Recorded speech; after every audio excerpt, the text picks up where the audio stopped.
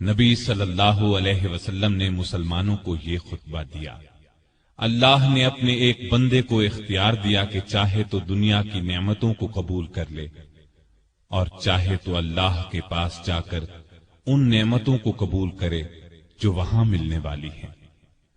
تو اس بندے نے اللہ کے پاس جا کر ملنے والی نعمتوں کو قبول کیا ہے۔ یہ خطاب سن کر ابو بکر رضی اللہ عنہ رونے لگے۔ وہ سمجھ گئے کہ یہ آپ صلی اللہ علیہ وسلم نے اپنے بارے میں فرمایا ہے۔ ہجرت کے 11ویں سال رسول کریم صلی اللہ علیہ وسلم کے مرض میں اضافہ ہو گیا تو آپ نے ابو بکر کو نماز پڑھانے کا حکم فرمایا۔ ابو بکر نمازیں پڑھانے لگے۔ اس دوران میں ایک صبح آپ کو افاقہ محسوس ہوا تو آپ سہارا لے کر مسجد میں تشریف لے آئے۔ ابو بکر نے پیچھے ہٹنا چاہا تو آپ نے اشارے سے فرمایا اپنی جگہ پر رہو۔ پھر آپ نے ان کے ساتھ بیٹھ کر نماز ادا کی۔ ہجرت کے 11ویں سال 12 ربیع الاول بروز پیر آپ صلی اللہ علیہ وسلم نے رحلت فرمائی۔ وہ دن ابو بکر کی زندگی کا سب سے بڑے صدمے کا دن تھا۔ انہوں نے نبی کریم صلی اللہ علیہ وسلم کی پیشانی کو بوسہ دیا اور فرمایا، میرے ماں باپ آپ پر قربان، اللہ آپ پر 2 موتیں جمع نہیں کرے گا۔ جو موت اللہ نے آپ کے لیے لکھ دی وہ آ چکی، اب آپ پر کبھی موت نہیں آئے گی۔ اس وقت صحابہ کی حالت بہت نازک تھی۔ سیدنا عمر فاروق رضی اللہ عنہ ننگی تلوار لیے اعلان کرتے نظر آئے، جو شخص یہ کہے گا کہ رسول اللہ صلی اللہ علیہ وسلم نے وفات پائی میں اسے جان سے مار ڈالوں گا۔ ابو بکر نے ان کی یہ تقریر سنی تو فرمایا، اے عمر سنبھلو اور چپ ہو جاؤ۔ پھر آپ نے لوگوں کے سامنے تقریر کی، لوگوں، جو شخص محمد صلی اللہ علیہ وسلم کو پوچھتا تھا وہ جان لے کہ محمد صلی اللہ علیہ وسلم وفات پا گئے ہیں، اور جو اللہ کو پوچھتا تھا وہ سمجھ لے کہ اللہ زندہ ہے، وہ کبھی نہیں مرے گا۔ ان الفاظ کے بعد آپ نے قرآن مجید کی یہ آیت تلاوت فرمائی، محمد صلی اللہ علیہ وسلم صرف رسول ہی ہیں، ان سے پہلے بہت سے رسول آ چکے ہیں۔ کیا اگر ان کا انتقال ہو جائے یا شہید ہو جائیں تو تم اسلام سے اپنی ایڑیوں کے بل پھر جاؤ گے؟ اور جو کوئی پھر جائے اپنی ایڑیوں پر تو ہرگز اللہ تعالیٰ کا کچھ نہ بگاڑے گا۔ ان قریب اللہ تعالیٰ شکر گزاروں کو نیک بدلہ دے گا۔ ابو بکر رضی اللہ عنہ کی تقریر سن کر لوگوں کو یقین آ گیا کہ رسول اللہ صلی اللہ علیہ وسلم واقعی ان سے جدا ہو چکے ہیں۔ آپ کی وفات کے بعد مسلمانوں نے متفقہ طور پر جناب ابو بکر صدیق کو خلیفہ چن لیا۔ خلیفہ بنائے جانے کے بعد انہوں نے یہ خطبہ دیا، لوگو، اللہ کی قسم میں نے کبھی تمہارا امیر بننے کی خواہش نہیں کی۔ تم نے ایک ایسا بوجھ مجھ پر ڈال دیا ہے جس کے اٹھانے کی طاقت میں اپنے اندر نہیں پاتا، اور اللہ کی مدد کے بغیر اس کو نہیں سنبھال سکتا۔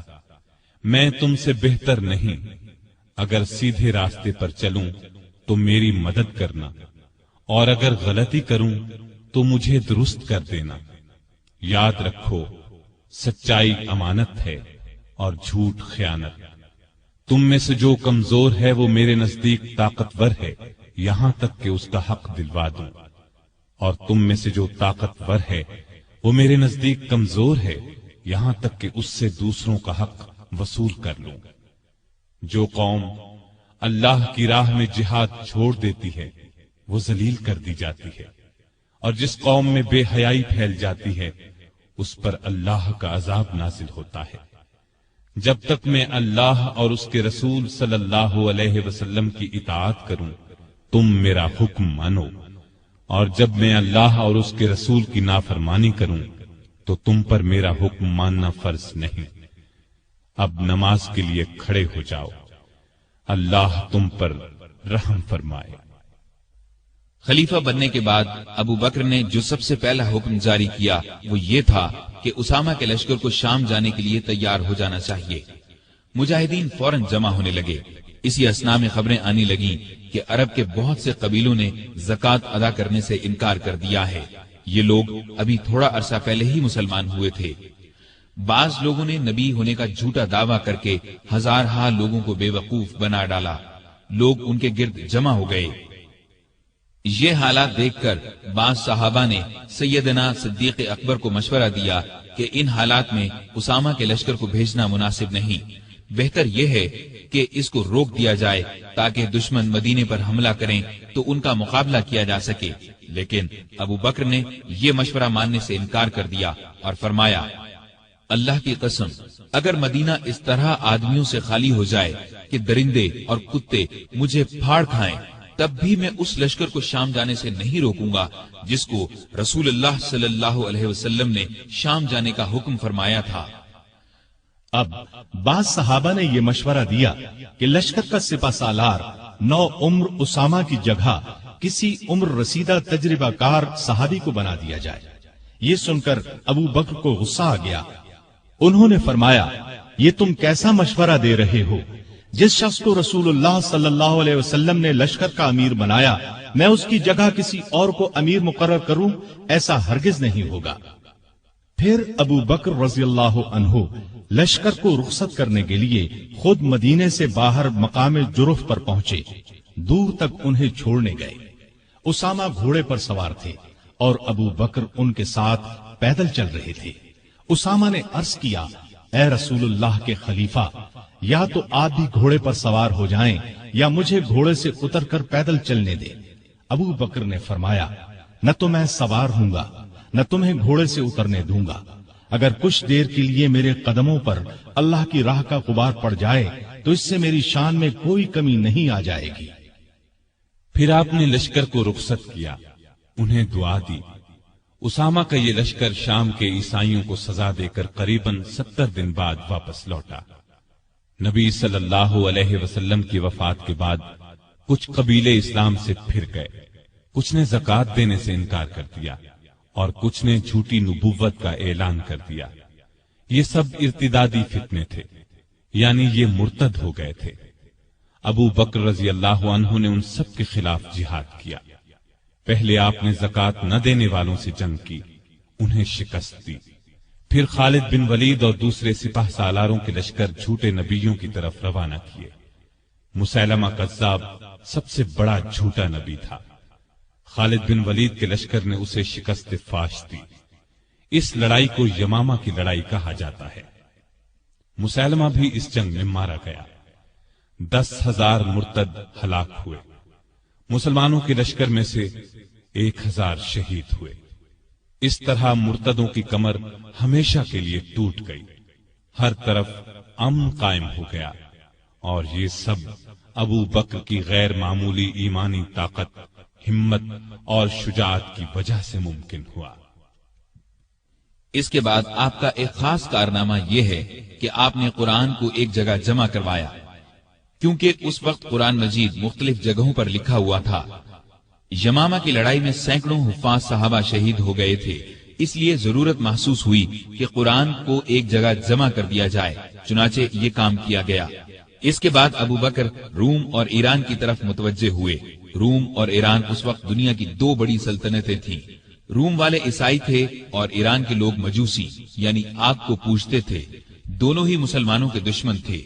نبی کریم صلی اللہ علیہ وسلم نے اپنی زندگی مبارک میں آس پاس کے ملکوں کے بادشاہوں کے نام اسلام کے پیغامات ارسال فرمائے تھے. ایک خط ایران کے بادشاہ خسرو پرویز کو بھی بھیجا گیا تھا. اس نے آپ کا خط پھاڑ دیا تھا. آپ نے یہ خبر سن کر فرمایا تھا، اللہ اس کے ملک کے ٹکڑے ٹکڑے کرے. پھر خسرو پرویز کے بیٹے نے اسے قتل کر ڈالا. اس کے بعد ایرانی آپس میں لڑنے لگے.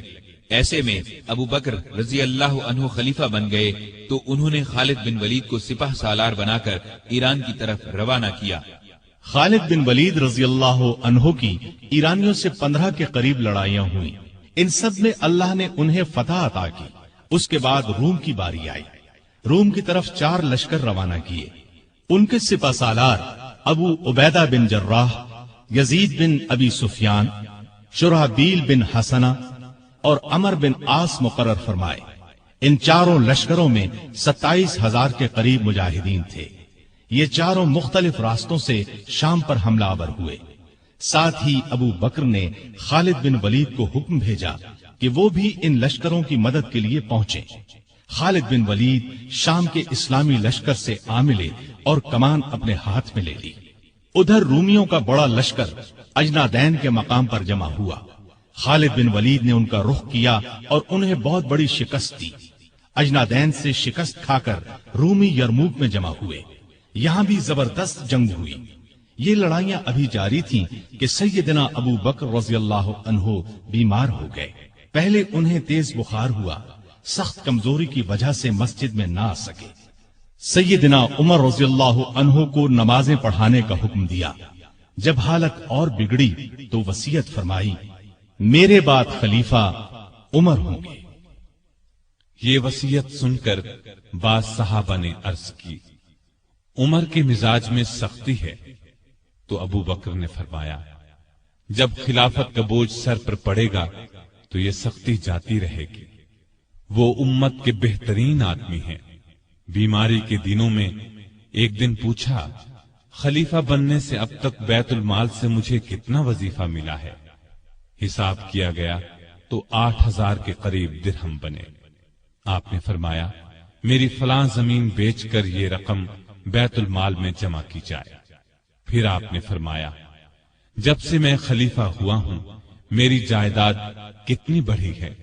لوگوں نے کہا کہ ایک حبشی غلام ہے جو بچوں کو کھلاتا ہے، مسلمانوں کی تلواروں کو صاف کرتا ہے اور چمکاتا ہے، ایک اونٹنی ہے جس پر پانی لاتا ہے، اور ایک معمولی سی پرانی چادر ہے۔ یہ سن کر فرمایا، میرے مرنے کے بعد یہ سب چیزیں نئے خلیفہ عمر کے پاس پہنچا دی جائیں۔ ایک وصیت یہ کی کہ میری قبر رسول اللہ صلی اللہ علیہ وسلم کی قبر کے پاس بنائی جائے۔ اپنے کفن کے بارے میں فرمایا، جو کپڑے میرے بدن پر ہیں انہی میں کفن دیا جائے۔ اس پر عائشہ رضی اللہ عنہا نے فرمایا، ہم آپ کے لیے نیا کفن کیوں نہ خریدیں؟ جواب میں فرمایا، مردوں سے زیادہ نئے کپڑوں کی ضرورت زندوں کو ہے۔ یہ بھی فرمایا، نبی صلی اللہ علیہ وسلم کی وفات پیر کو ہوئی تھی، آج پیر ہے، مجھے امید ہے کہ میری موت بھی آج ہی ہوگی۔ چنانچہ 22 جمادی الاخر ہجرت کے 13ویں سال پیر کے دن ابو بکر رضی اللہ عنہ اس دنیا سے رحلت کر گئے۔ کفن دفن ان کی وصیت کے مطابق ہوا۔ وفات کے وقت عمر 63 سال تھی۔ خلافت کی مدت 2 سال 3 ماہ 11 دن ہے۔ خلیفہ بننے سے پہلے کپڑے کی تجارت کرتے تھے۔ جس روز خلیفہ بنائے گئے اس سے اگلے روز کپڑے کے تھان کندھے پر رکھ کر بازار کی طرف نکلے۔ عمر نے دیکھا تو عرض کی، اگر آپ تجارت کرتے رہے تو مسلمانوں کے کام کون سر انجام دے گا؟ اس طرح مسلمانوں کے مشورے سے آپ کا وظیفہ مقرر ہوا۔ یہ اتنا تھا جتنا ایک عام آدمی کا خرچ ہوتا ہے۔ وفات کے وقت یہ بھی اپنی زمین فروخت کر کے بیت المال میں جمع کرانے کی وصیت کر دی۔ اس وصیت کے مطابق جب یہ رقم بیت المال میں جمع کرانے کے لیے سیدنا عمر فاروق کی خدمت میں لائی گئی تو عمر رو پڑے۔ آپ کی شکل نورانی، قد درمیانہ، جسم دبلا پتلا، رنگ گورا تھا۔ لباس بہت سادہ پہنتے، عبادت کا بہت شوق تھا۔ دن کو روزہ رکھتے، رات کو قیام کرتے، تلاوت کے وقت اتنا روتے کہ داڑھی تر ہو جاتی۔ قرآن اور حدیث کے بہت بڑے عالم تھے۔ آپ سے مروی 42 احادیث ہیں۔ لکھنا پڑھنا بھی جانتے تھے۔ مختلف اوقات میں 5 شادیاں کی، 3 بیٹے اور 3 بیٹیاں تھیں۔